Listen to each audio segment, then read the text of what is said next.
NTE Sports 24, where sports thrive. All right, it's this Sports 3 on the network service of NTA, Africa's largest television network. And of course, this is our conversation segment on Sports 3. And we are not going to disappoint you this time around also, because we have another big fish in the studio.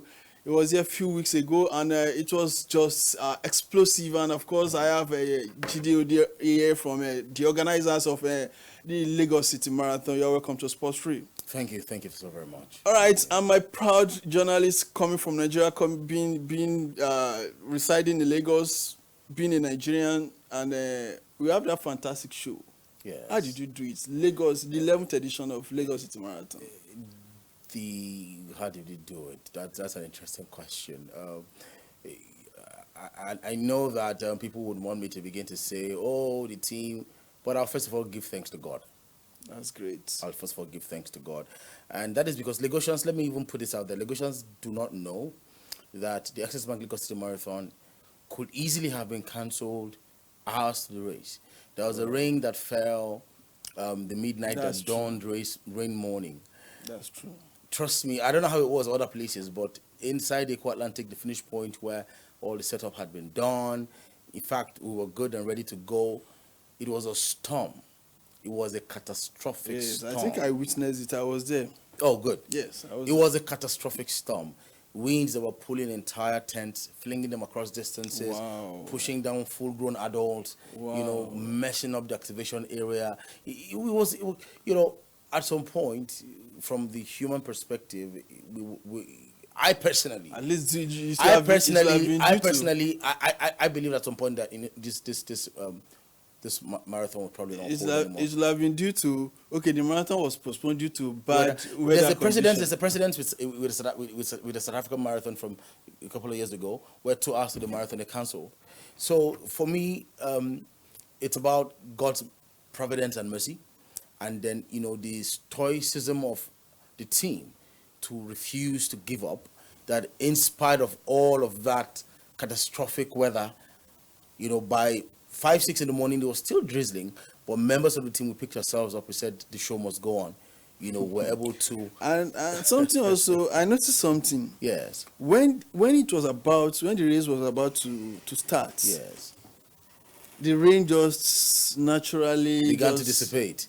Yeah, subsides. Yeah. So which is why, again, I am very intentional about saying I give thanks to God, because in all things, man proposes, God can decide to dispose, right? But God decided not to dispose in this case. He decided to propose with us. So I mean, it has a lot to do with the collaborations with the state government, with the members of the local organizing team, with the last sports management team. Okay, so let's go straight to our takeaways as a country. What are the positives? What exactly is our game? Well, the positives, I will still go back to the fact that the race held. The stoicism of the Nigerian spirit. That, like I said, there's a precedent in South Africa where the race was cancelled 2 hours to the race. Wow. So a lot of runners who came for the race, most of them did not know that there was a tectonic situation prior to the start of the race. So I think the spirit of the runners to still come out after the downpour, we the organizers, the team, the volunteers that we had, everybody putting their hands together to say the show must go on. For me, that's a very big takeaway. That shows the indefatigable Nigerian spirit that does not take no for an answer. We put our minds to something, we get it done. It doesn't matter how difficult it might look, how scattered it might look. When we dredge the spirit from deep within us, we can do whatever we set our minds to do. And we're very grateful for the surge of runners. It was crazy. It was crazy that we had a surge of runners, right? Who came, and they gave us that atmosphere. Did you see the crowd? Yeah. The startup point from Lekki. Another thing I want us to also talk about is that, again, the Kenyans, the East Africans, they are rampage again, cutting away our dollars. The last time I was here, I made it clear, and I mean, to anyone who is knowledgeable about the climate of Africa, you will believe with me that East Africa has a fantastic climate for long distance running. So it's just like football, right? You pitch Nigeria against East African teams, automatically expect Nigeria to come out tops. So we have areas of comparative advantage. But still, we still had Nigerians who performed favorably well in the 42 km, which is actually how you measure proper long distance runners. So we see Nigerians who did favorably well. We cannot say that we did not expect East Africans to come and cut away those prizes. But like I said the last time I was here, the long-term plan for us is to build an army of long distance runners that within this platinum decade, like we call this next 10 years of the race, we can build an army of long distance runners that are from the local population who will give these guys run for their money. And from what we see, it's not a far-fetched idea, it's not a far-fetched prospect. It's very close. We did well. Nigerians did well. Their timing was not bad at all, and it's improving. It's really, really improving. All right. So what are the feedbacks you actually got from Lagosians? Probably those on the former routes. Yeah. Okay. So we had a couple of I could easily decide to act like it didn't happen, but let me just address it for a bit, because Lagosians will be watching to say, why is he acting like nothing? Like nothing. So Nigerians can be very stubborn people. Prior to the race, we communicated very clearly the start time of both of the races, the 10 km for 2 km. Some Nigerians, by the time they got to the 10 km start point early enough, they decided that they would start the race by themselves. And they began to head towards Eco Atlantic. And they got to Eco Atlantic sometime around maybe 8:08, and were demanding for medals when the 10-kilometer race is meant to start for 9:30. So you're asking for medals before the race even officially started, right? So we had a lot of Nigerian issues where people would leave the rules and decide to make their own rules. And then what that did was it affected medal collection, right? Affected medal collection, so that we had a critical mass of people already asking for medals even before the race had started. And then by the time we had the main runner, in fact, we had people who didn't register, who did their own beeps by themselves. Some people who left the house and entered the road midway and began to come. So a lot of things, and it affected the medal collection at the 10 km. So we had a situation which we were trying to address, and I'll go to the solution. We already put out a message to our runners earlier to say that we are working on a medal redistribution, and that is still ongoing. We're trying to ensure that the plants are watertight, where we're going to have collection points across Lagos. At least 3 collection points, so that if you didn't receive a medal and you're a legitimate runner, we have your bib numbers, right? We have a way of tracking these things. You're a legitimate runner. When you go to these, we're going to release that information soon enough, so we can the start date. You go there with your bib number, you can get your medals and you can go home. But one thing I can assure Lagosians is this: the next edition of the race is going to be paid. In fact, we are the only race of this magnitude in the world that is free. It's free, all right. We are the only ones that are free, and that's because we have always wanted Nigerians to be a part of it. We don't want to put any embargo, any barriers. But I think we've come to the point where people will have to pay. People will have to pay to run, so that we can have a bit of management, of the crowd, and we have a couple of other measures that we're putting in place to ensure that what we saw with this last edition, we can checkmate. But Nigerians are stubborn. Were there any scenes? They normally say scenes behind the shows that probably you want to tell members of the public. You see, when you're putting together events of this magnitude, you see, the runners, they see the finished work.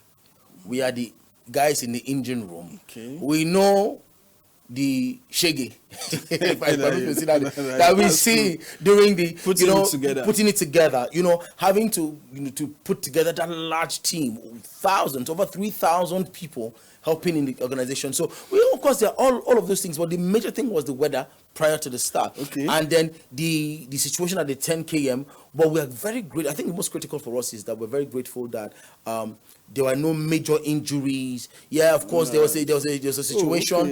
There was a situation with a lady, with an ambulance. But she's alive, she's well, she's recovering. The Lagos State government is on top of it. She's been catered for. Everything is fine. To God be the glory. No life was lost.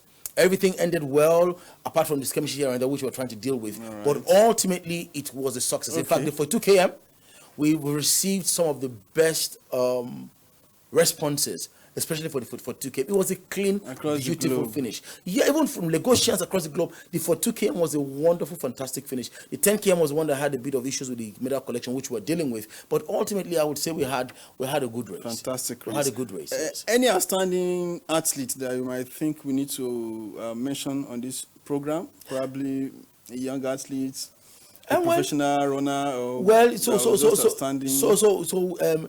The regular Plateau State contingent, Contingent, those guys are, I mean, they make us proud. Every time they run, they show us that our mid to long term plan of having Nigerian long distance runners compete with the East Africans, that it's a viable prospect. They give us that assurance with their performance every year that we're not far off from achieving that. And this year, they showed up again. Their numbers improved from last year. And one of the things that the rain, because that rain was not entirely bad, because what it did was it calmed the temperature. It made it easy, For them. better for them to run in terms of managing the temperature. So yeah, the numbers that they gave in, if you go to the website, we have the results, on the website, so people can actually check that out. The results are better than last year. So we are closer to matching the gap. And I just want to take this opportunity to say thank you to all of our runners. Thank you that Lagosians have come to own the race, and which is why you see them hustling, bustling. If they've not owned the race, they would not show that sort of enthusiasm. So we see the positives in how they come for the race, how they ache for the medal, but we also beg those who decide to set up their own rules. Please, we know you love the race, but let's keep to the rules. And next year, it will not be easy for you to break the rules. That reminds me, yes. I did run too.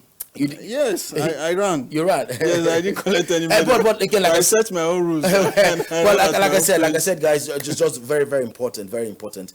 We apologize to those legitimate runners, please. This goes to legitimate runners, not those who set their own rules for themselves. Legitimate runners who ran and couldn't get their medals. Trust me when I say that we at the Lyle Sports Management Limited, we are working around the clock to ensure that medals get to all of these runners. And sooner than later, you're going to get a response online. Follow our pages that you can see our updates on how you can get your medals. All right, as we wrap up this segment of the show, any new thing that we should expect from the next edition? Oh, you most certainly. So remember I said we're on the platinum chase, right? And you will see a fuller, which is why I said the paying for the race next year is major, and that is significant towards getting the platinum label, right? So we're going to see more elite runners. This year we had more than we've ever had. We're going to have more numbers of elite runners in Nigeria next year. It's going to be paid. It's going to be more cohesive, right? We're going to have better security, right? So that all those shenanigans, we're going to nip it in the board. And we're expecting more color. In fact, let me even take this opportunity to thank all of the brands that came. The brands were just amazing. All of the brands, starting from our title sponsor to all of the other brands, they were amazing. And we expect, in fact, unfortunately, the rain fell. If the rain had not fallen, what Lagosians would have experienced at the activation point would have been nothing short of carnivalesque, colorful, beautiful. Even at that, they can still tell you what they experienced. It was not totally bad, but next year we don't expect there to be any weather issues. You will experience something better, something beautiful, something better organized in terms of security, and people running the race on their own time. But I can assure you of that. Thank you very much for coming on Sports. Thank you very much. We do appreciate you. And that is Judy Odifro, the organizers of the Lagos City Marathon. And the lesson we're taking away from this discussion and the event in general is that Nigerian athletes are actually learning. They have learned their lesson. They are still learning how to do this marathon. So that at the end of the day, very, very close, we are going to have a champion from Nigeria. Very correct. And that's our discussion segment. Sports will return after this time out.